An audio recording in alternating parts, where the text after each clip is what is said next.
As I'm about to be reading Turning Pro by Steven Pressfield, I wanted to talk about my favorite concepts from the previous book before it, The War of Art, on today's Think Share.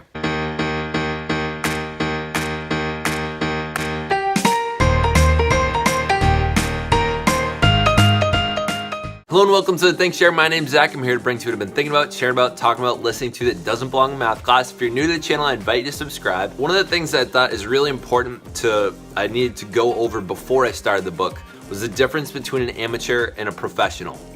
So one of the ideas that he talks about in The War of Art is the difference between an amateur and a professional. And as you listen to the characteristics, you can kind of see where you're at as an amateur or a professional in whatever craft it is that you do. It doesn't matter what it is, you're an artist in some fashion. The question is, are you an amateur or are you a professional? So some of the different characteristics between the two I'm gonna list right here. So an amateur, very egotistical. They're insecure about what they make. They get really hurt when people don't give them the likes or don't give them the little hearts, and they get really attached to their work. They are afraid sometimes of selling it because they love it so much themselves. They get distracted and off topic. I know that this happens to me quite a bit. I'll sit down to start a YouTube video, and all of a sudden 45 minutes have gone by and I've realized I've just watched a bunch of other YouTube videos. Nothing to do with my subject. The amateur doesn't always complete their work. The amateur doesn't always show up when they say they're going to. Maybe they say, all right, I'm gonna get to work at 9 a.m. tomorrow morning. 11 o'clock rolls around, they still haven't accomplished anything. That's a good sign of an amateur. They're kind of a dabbler. They don't commit to being a professional or really good or great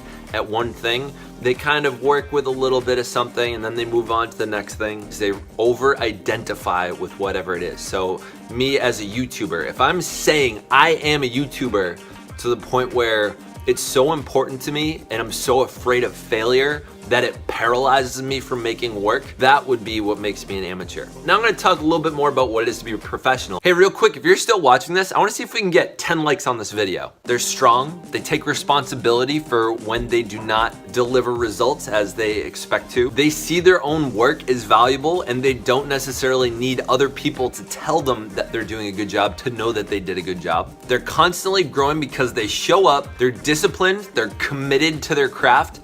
Like I'm committed to becoming a better YouTuber. I'm committed to becoming a better teacher. Not necessarily committed to being a better writer. Professionals accept money for their jobs. This is one thing where I don't necessarily think that this specific characteristic makes me an amateur in YouTube. I will be accepting money for it eventually when I have enough that advertisements will actually pay me for it. I think that makes a lot of sense for people that are unwilling to accept money for their work. That is one other thing that can make someone an amateur. I think the overarching characteristic that points out the difference between an amateur and a professional that I've noticed a lot for myself is the person that shows up every day and gets the job done versus the one that says they want to do something, they say they're going to do a lot of stuff, and then they don't deliver.